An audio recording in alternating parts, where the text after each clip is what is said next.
Hi everybody, I'm Jack, the Rambling Raconteur, and I wanted to start something new towards the end of each month. So I've started doing like the read-alongs on YouTube with other people, and I don't want to like poach in on their their ideas on works that many people are reading and watching the videos on.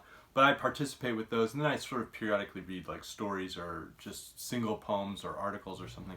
And I thought I would just sort of call that my monthly Marginalia. So this is the April Marginalia.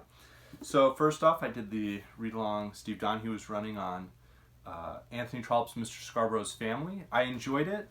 I know some people thought the Mr. Prosper getting married subplot was out of the way or extraneous. I think it was probably my favorite part of the entire book. That and the send-up of the hypocrisy of the law, of the way that laws and societies can be hypocritical, that Mr. Scarborough himself sort of just like indicts multiple times.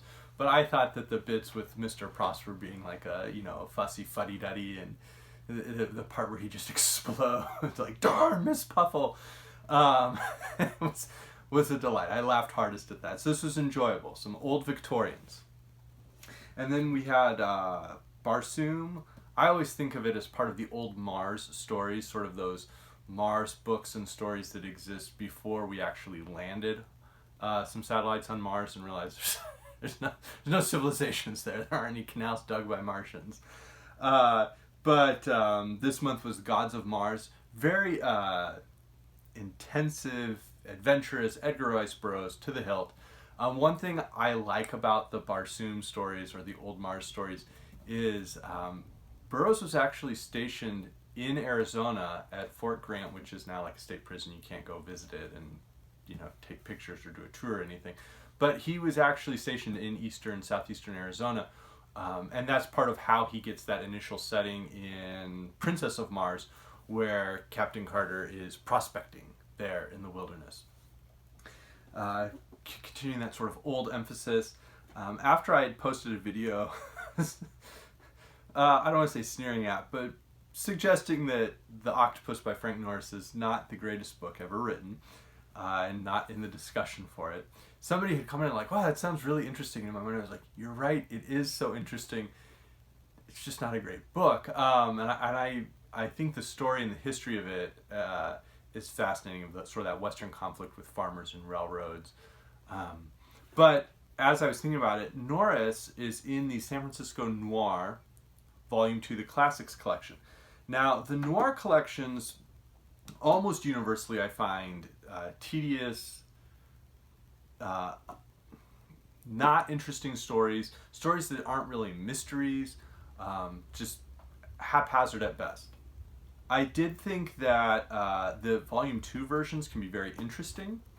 Specifically, this one has a Frank Norris story set in Chinatown of San Francisco before the earthquake that deals with sort of like the fear of white women being captured by the Chinese and like Shanghai like men would be.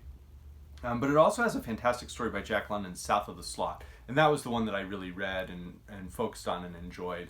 And it deals with a professor who's a sociologist who goes and to do research, moonlights as this like labor leader, Mayday, and it leads this dual life and ultimately has to decide which side he's going to be with. It's fascinating. I've been doing some weekly film festivals that I curate with my daughters. We watch like one movie across 3 nights.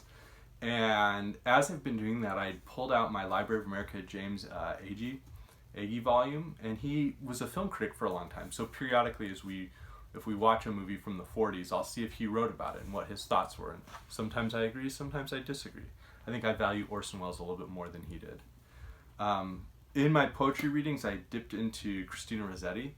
I might do one on some of her poetry later in May as I read a few more, but she's a unique member of that pre-Raphaelite brotherhood, sisterhood. And then I've read all these old books, but I also have continued my New Testament reading. This month was exclusively letters from Paul, and it's always a joy to reread Philippians or even the ideas, but also the writing of 2 Corinthians are so powerful. So that was my April Marginalia, and hope everybody's well. Thanks. Bye.